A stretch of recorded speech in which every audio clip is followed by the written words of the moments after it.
Dear subscribers, as you know, we shared many information for you, and we are studying very hard to find current news for you. However, I cannot use this channel for future. Please follow our new channel called as Daily News Report and watch our video to support us. Link in description. Also, you can reach the video we shared on Daily News Report by clicking on the top right button. We highly recommend watching, subscribing, and sharing. We will continue to share some news on this channel, but we take precautions against some situations for future. Thank you for supporting us. Welcome, Jim. Thank you, Peter. Nice to be here. Sure. Well, let's talk about some of the recent developments in the currency war, which, by the way, I think the United States is going to win. And of course, when it comes to a currency war, the last thing you want to do is win, because the winner is, in fact, the biggest loser. But I think we've been doing things to advance the ball down the field. One of them, of course, is all the weight that we're now throwing around in the world. We are threatening or leading the charge to sanction Russia. We are fining foreign banks in Europe, most recently a French bank, big fines for violating American laws, and we're able to punish them because they're using the dollar as the reserve currency. And more recently, the FACTA went into effect in July, which makes it even more expensive for the world to use the dollar as the reserve currency. But we count on the world embracing the dollar, stockpiling our dollars, because America's standard of living is dependent on our ability to export dollars that never come home and to import capital and consumer goods. Right. That's exactly right, Peter. I like to say that the only way you win a currency war is by keeping out of it. Basically, if you're in the currency wars, everyone loses, although it can kind of take different tempos. But you make a very important point. A lot of people say the U.S. dollar is not backed by anything. It actually is backed by one thing, which is confidence. If people have confidence in it, they think it's money, then it's money. The problem is if they lose confidence, then it can cease to be money very quickly. It can collapse very quickly. Now, the problem with confidence is it's fragile. It's very easily lost. Once it's lost, it's very difficult to regain. And that's something the Fed doesn't understand. The Fed, the Treasury, other branches of government that are using the dollar as a weapon, exactly as you described, they take confidence for granted. They assume because the dollar is king, it will always be king, nothing can stop it. And so they, as you say, throw their weight around, but they're actually in the process of undermining the dollar. They're giving the rest of the world reasons to head for the exits. Now, it's easier said than done. You can't get out of the dollar overnight. It is the largest, Treasury bond market is the largest liquid pool of investable assets in the world. By the way, that's a source of a lot of confusion when people look at the Chinese yuan and what's going on there. They see these bilateral deals with China and Brazil, China and Russia, where they're going to take payments in yuan, or people will buy their goods in yuan, or they can use yuan to buy other people's goods, etc. Well, that's a trade currency, but that's not the same as a reserve currency. To be a reserve currency, you need investable assets, because your reserves are just your savings. So you export a bunch of stuff, you buy stuff abroad. If you export more than you import, you're going to have a surplus. Those are your savings, no different than anyone's savings account. Well, you can't stick it under a mattress. You have to invest in something. What makes a reserve currency is the pool of investable assets. So right now, the Treasury market is still king. But the whole world is looking around saying, how can we get out of this? How can we create new assets, perhaps new currencies, developments with the BRICS banks?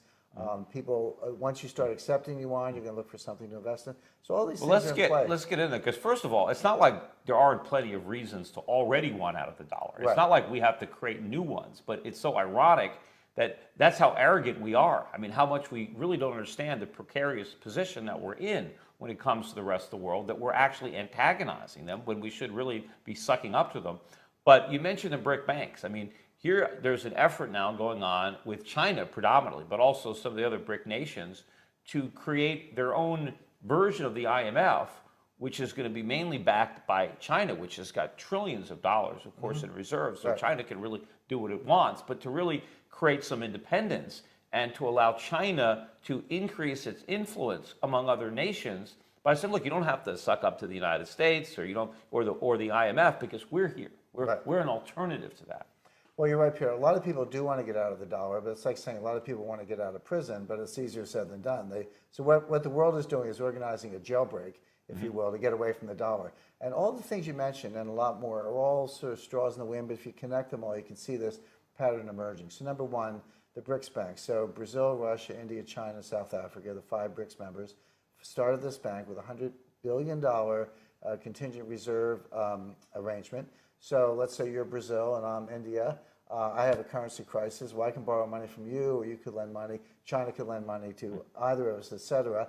And that prevents these sort of run on the bank. You know, remember back in the early 90s when George Soros famously broke the Bank of England. Well, these reserve banks are going to make sure that they can't be broken, or the currencies can't be broken, because they've got a big brother who will ride to the rescue. Now, interestingly, no sooner was this BRICS bank set up than China entered into a bilateral swap agreement with Switzerland. And I found that fascinating, because now the Swiss National Bank in China can swap yuan for Swiss francs. Suddenly, China can get their hands on as many Swiss francs as they want. They could lend Swiss francs to Brazil, because a lot of people say, well, what good does it do if China lends yuan to Brazil? What's Brazil going to do with the yuan if nobody takes them? Fine, but now suddenly they could show up with Swiss francs.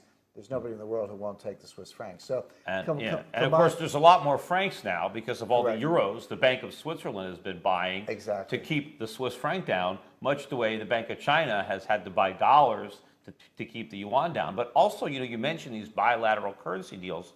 These are happening all over the place now. You're seeing a lot of countries now, particularly with Russia, and you know their desire now to get out from under the U.S.'s pressure that we're putting on them. By necessity now, they have to find ways to conduct commerce without involving dollars. But you're seeing it in Asia, you're seeing it in South America.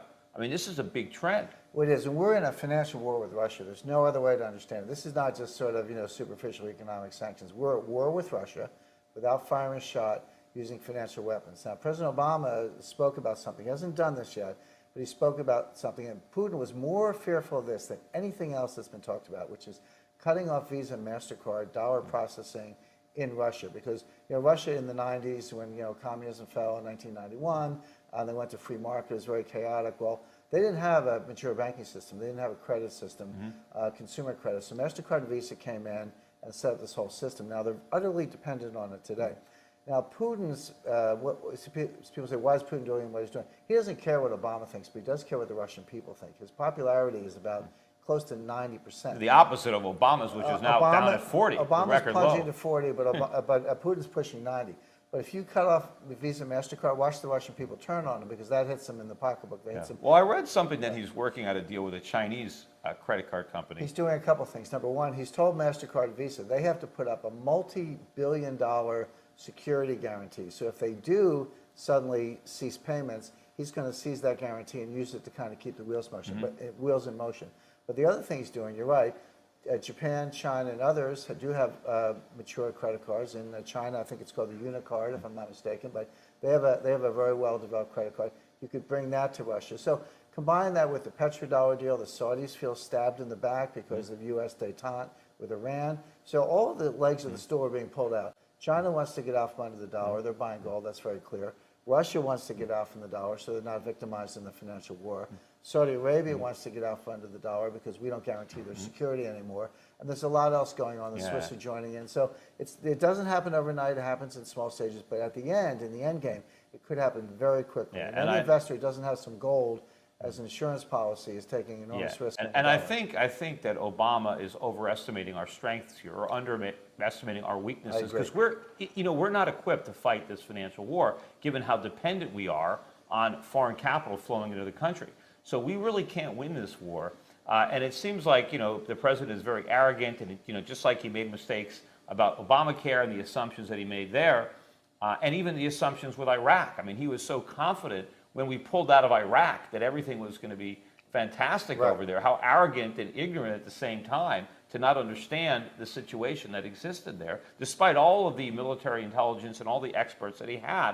And so I think he's making an even bigger mistake playing with fire here by trying to challenge the world to a financial war that we can't win, that we can only lose. But you mentioned gold, and I want to, of course, talk a little bit about gold. And first of all, what about internationally? If the world really wants to get out from under the dollar, which of course is the single largest reserve currency, I mean, not as big as it was, I mean, you would think that they would want to be building up their gold reserves, that the countries that have the biggest dollar reserves would have the biggest vested interest in accumulating as much gold as they can to replace the dollar as a reserve backing up their own currencies. Well, they actually are. That's going on. I talk about this in my book, The Death of Money, and China is a very good example. Now, China officially says they have about 1,000 tons of gold, but we all know that's not true. They have some number. No one knows exactly what it is, but you can make a reasonable estimate that they actually have 3 or 4 or perhaps even 5,000 tons of gold. Now, that's not just guesswork. How do we know that? Well, we know what their mining output is. It's over 400 tons a year. We know what their imports through Hong Kong are. They're about 700 tons a year. So you add that up, there's 1,100 tons. And I have information I talk about in my book that they're bringing gold in actually through military convoys coming in through Central Asia. That could be coming from actually Russia or Kazakhstan or elsewhere. So add that to the mix. So they're getting, probably 1,500 tons a year. This has been going on for 5 years. So that's 7,500 tons. What we don't know, how much of that is going to private investment in China, and how much of that is going to the government. We don't know that number, but just use half and half as a first approximation. So right there, that would add over 3,000 tons to China's reserves. So they're probably close to 4,000 tons. Now, there's been a lot of speculation that the reason they're doing this is they want to launch a gold-backed yuan currency to defeat the dollar. That's not going to happen. That's not even close. The reason is that yuan's not ready to be a reserve currency because they don't have investable assets. There's no rule of law. There's no mature bond market in China. But what they are doing is creating a very simple hedge position. You're a trader. You certainly understand how this works. So you've got $4 trillion of paper reserves, mostly in U.S. dollars. You can't dump them. I mean, if you even try to sell a fraction, the Treasury market's big. It's not that big. If they try to do something more aggressive, the President of the United States can actually stop them just by freezing their accounts. But what you do is you build up a pile of gold. So now the Chinese actually want a stable dollar. They would love a stable dollar. But if the U.S. tries to devalue the dollar, tries to cheapen the dollar through inflation, remember, every 10% of dollar inflation is a $300 billion wealth transfer from China to the United States. So if we cheapen the dollar with inflation, they'll lose money on the paper, but they'll make money on the gold. So they're building a hedge position. They're not done yet. And of course, for the hedge to work, gold has to move up spectacularly. Correct. You have to have a very, very big, because their gold position is going to be very small relative to their dollar position. But if gold moves enough to offset the decline in the purchasing power of the dollar, and I think it's interesting because I think that's why China is trying to really lie about how much gold it has and how much it's been buying. Because if the truth were out there on how much gold they have, I think the price would already go up.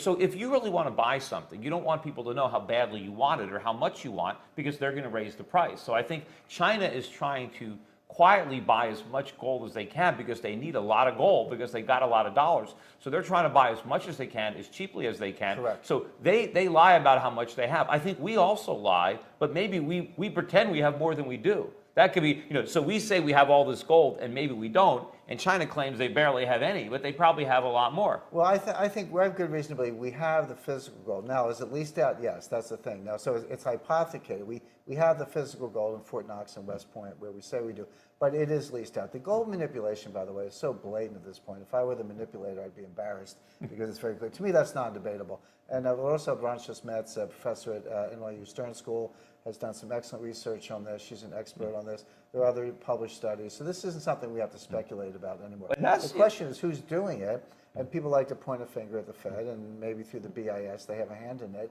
But my number one suspect is China, for the reason you mentioned, Peter. If you're out to buy 3,000 tons, you don't want the price to be high yet. Maybe later you do, but for now you want the price to be lower. Not while you're still buying. But you Correct. bring up that. I mean, why didn't the situation with Germany and Germany's gold? And so not only do we spy on Angela Merkel, right, but we don't even have their gold. I mean, why isn't there a bigger uproar? And what do you think is going on when Germany basically says, look, your guys are storing our gold. We'd like half of it back. Right. And then we come back and say, okay, we'll give you half back, but it's going to take like 10 years. Right.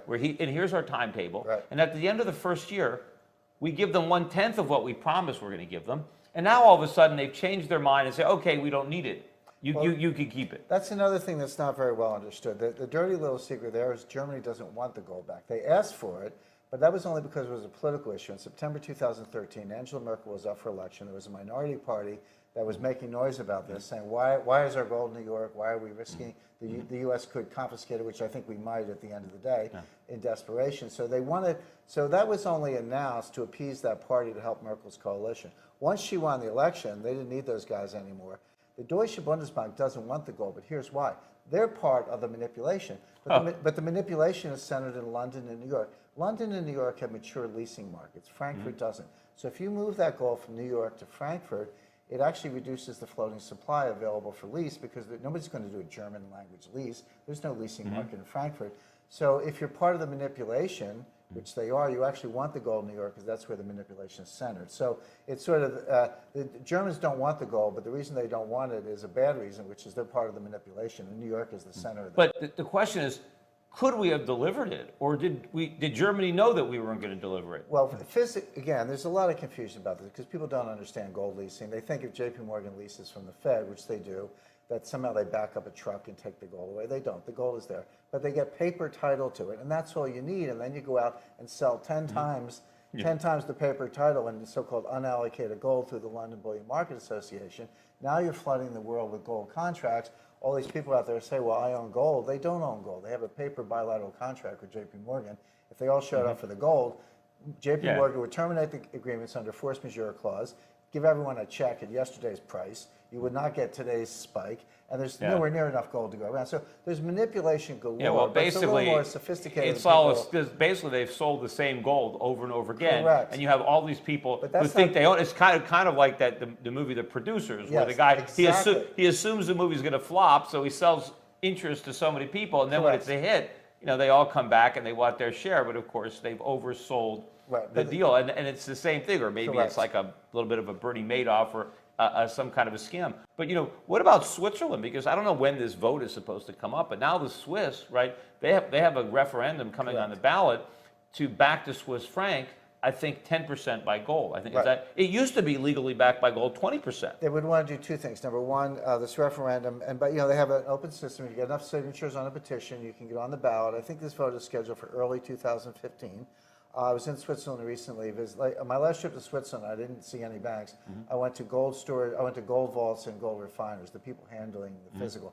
But I bumped into a very senior Swiss banker at the time. And we just asked him about this. He said, "Oh, it'll never pass." But you know what? There's a little nervousness in his voice that I detected. So let's watch that space. But what this referendum would say is that, first of all, Switzerland cannot sell any more gold. Switzerland has been a big seller of gold the last 10 years, and they've been part of the price suppression mechanism.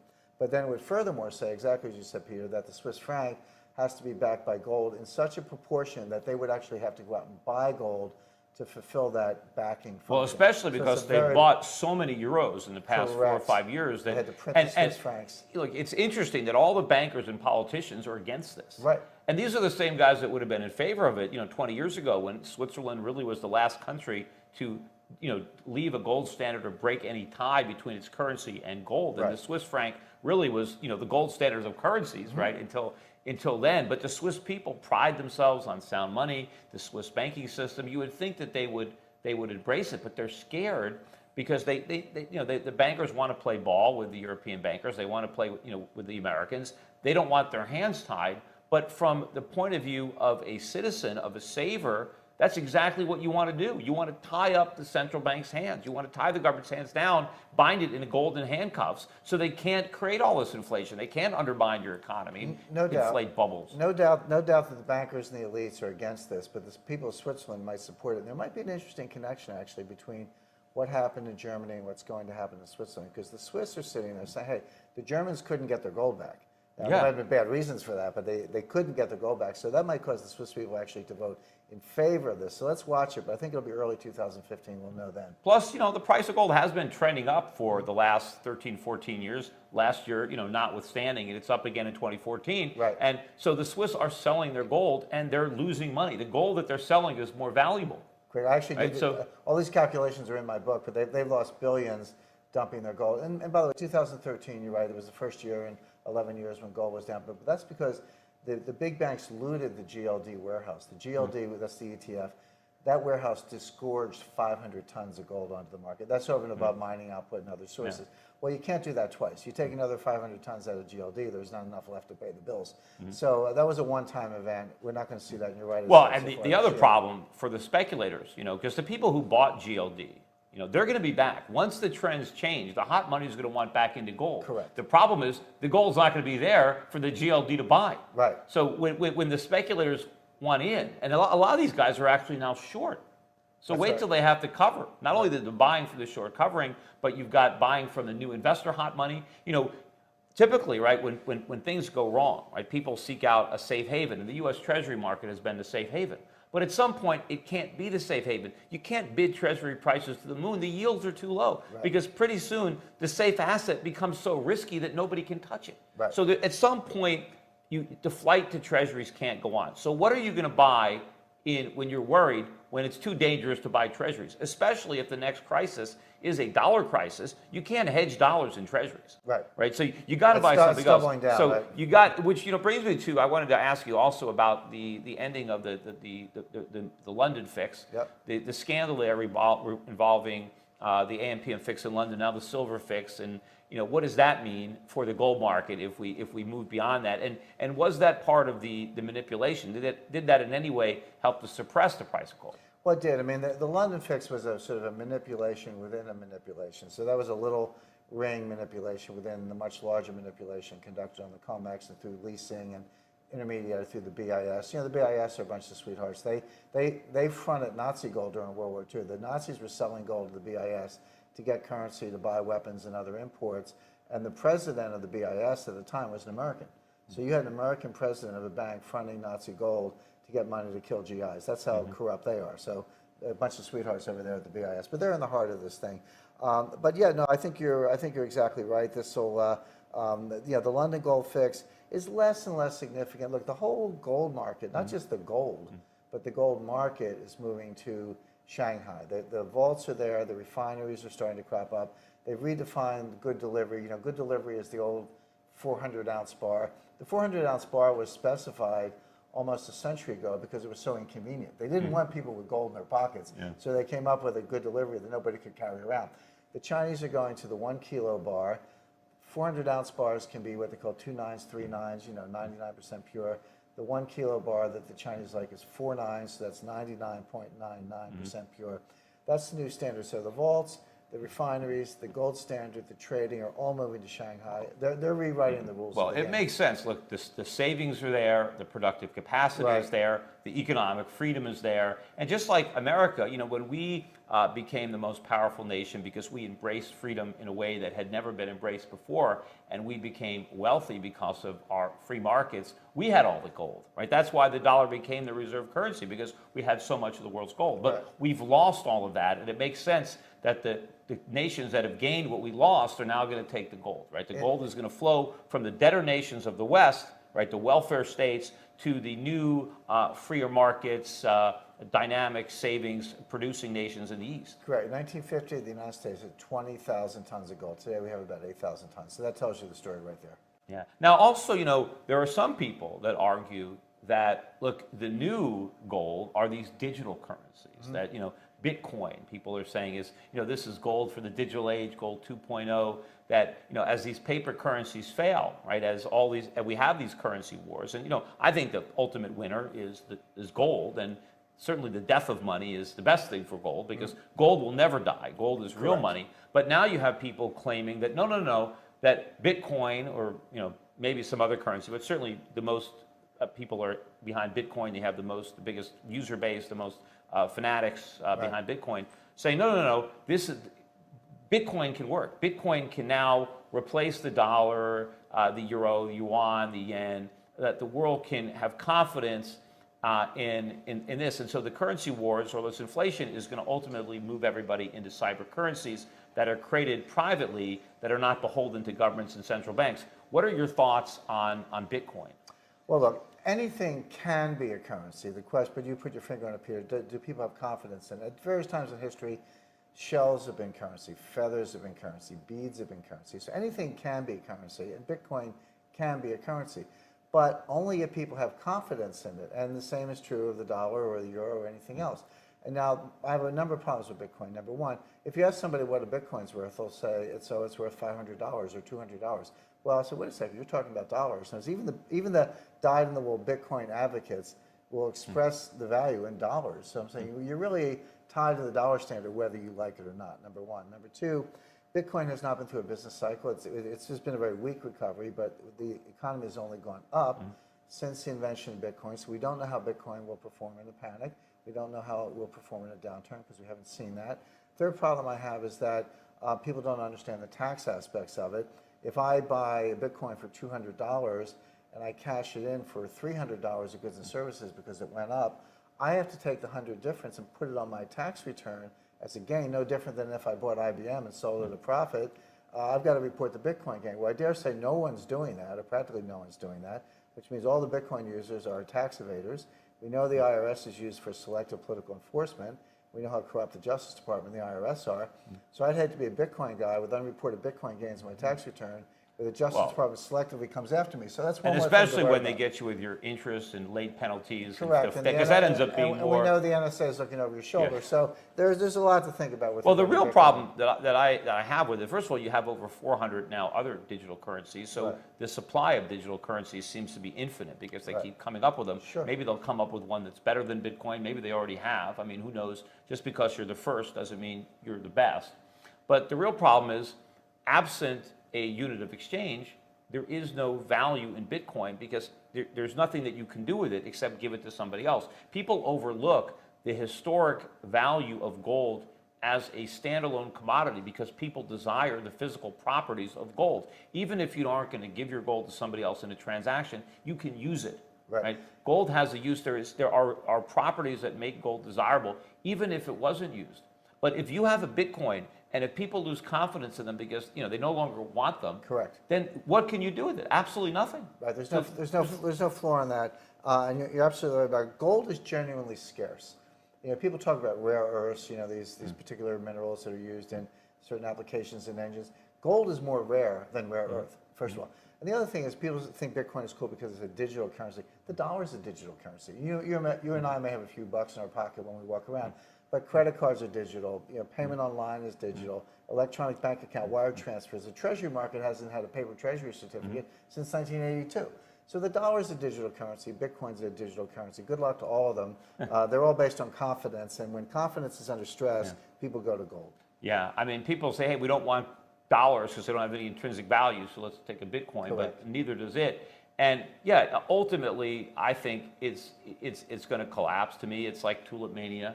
And I think what really empowered Bitcoin in 2013, I think, was the fact that that was the year that gold did poorly. And since Bitcoin kept rising, people could make the argument, you see, Bitcoin is better than gold because look, gold is going down, Bitcoin is going up, it's a better store of value, it's a better hedge. And of course, you had a big vested interest among the early adopters who got these things for nothing to spend money drumming up a market to create the sense of value and greed because they need an exit strategy. They have to be able to sell their Bitcoins, so they have to create a lot of hysteria, a lot of enthusiasm among as many people as possible. But I think the problem now for Bitcoin is that you have a lot of people that bought Bitcoins for $1,000, $900, $800. They're not so excited about it. Maybe they're hoping that it'll come back up, but when it rolls over and they're back down to 400, 300, 200, we know how people act. I think there'll be a big sellout. And then when there's a real crash in Bitcoin, and a lot of people have lost a lot of money, as you said, once you lose confidence, you really can't rebuild it. But I think the one store of value, something that has a historical precedent as being money for thousands of years, gold. I think gold is going to shine very, very brightly in this environment. And hopefully, I think if we can return to a monetary system based on gold instead of the fiat system that we have now, we'll have much sounder economy. We'll have smaller governments. We'll have more freedom. We'll have more prosperity. We won't have all these trade imbalances and big current account deficits, and we won't have booms and busts with all these big bubbles with spectacular rallies and even more spectacular collapses. Right, I agree. How much longer do you think we're going to wait, though? That's a lot of people want to know. Our clients, have been buying gold. Sure. How much longer do you think this can go on? Well, the thing is, it might go on longer than people expect, and here's why. I think that sovereign banks and central banks and sovereign governments are on their last legs. But there's one card left, one trump card left for the international elites to play, and that's the IMF and the SDR, the special drawing right. Now, I know the special drawing right is just another form of fiat currency. I know it's not backed by anything. I'm an expert on SDRs. But it's new. It's the new kid in town, so they might play that trump card in the next liquidity crisis. I go all the way back to 1998 when long-term capital management collapsed. That was a hedge fund collapsing, jeopardizing the world, and Wall Street bailed it out. Now come forward to 2008. Now Wall Street's collapsing, jeopardizing the world, and the central banks bailed them out. In the next crisis, soon to come, it'll be the central banks and the sovereigns themselves who who are collapsing. Now, who's bigger than a sovereign? There's only one name in the world, which is the IMF. So but the IMF gets its money from the very sovereigns it's trying to bail out. They don't need to get money, Peter. They can print money. That's what's yes. So the normal lending operations, yes, they borrow money and lend it out. They have a balance sheet. You're exactly right. But they can print SDRs. They don't need to get the money from anywhere. It's like they can add another layer to the Ponzi exactly scheme somehow. Right. How No, I think it might fail at the end of the day. I'm not a big fan of fiat SDRs. I'm not saying that. What I'm saying is, don't underestimate the ability of sovereigns to play one more trump card. And then the ultimate crisis. At the end of the day, it will be gold. Yeah, the ultimate crisis isn't going to be the liquidity crisis, but an excess of liquidity, because all that money that's being created, that's the crisis. Correct. Because now the money collapses. See, everybody is worried about the asset prices going down. Oh, the stock market comes down, the real estate market comes down, the bond market comes down. But they forget, what if the dollar crashes? What if all the money they print to prop up all these asset prices collapses the currency that everybody actually wants? Because Correct. you don't really want the assets. You want what you can buy when you sell them. You want what you can buy with the income that they produce. And if you can't buy anything because they had to create so much money to prop up the values that it's practically worthless, that is the real crisis, right? And that is why people need to have gold. Because when that crisis hits, that's the one place, really for sure, right. That they'll be able to hide. But I still think, if you have real, tangible, productive assets in other countries, things are still going to have value. I mean, when you have a currency crisis like that, it's the paper wealth that evaporates. Sure. I mean, the factories are still there. The resources, the plant and equipment, that productive capacity is still there. Right. The question is, who's going to own it? Yeah. And who's going to have claim to the production, the output of those assets? But the guy who's getting ready for that is Warren Buffett. Warren Buffett's last two big acquisitions were a railroad, oil and natural gas. So Warren Buffett's the guy dumping paper money, getting hard assets. The dollar can go to zero, and he still owns a railroad, exactly as you described. Well, it would.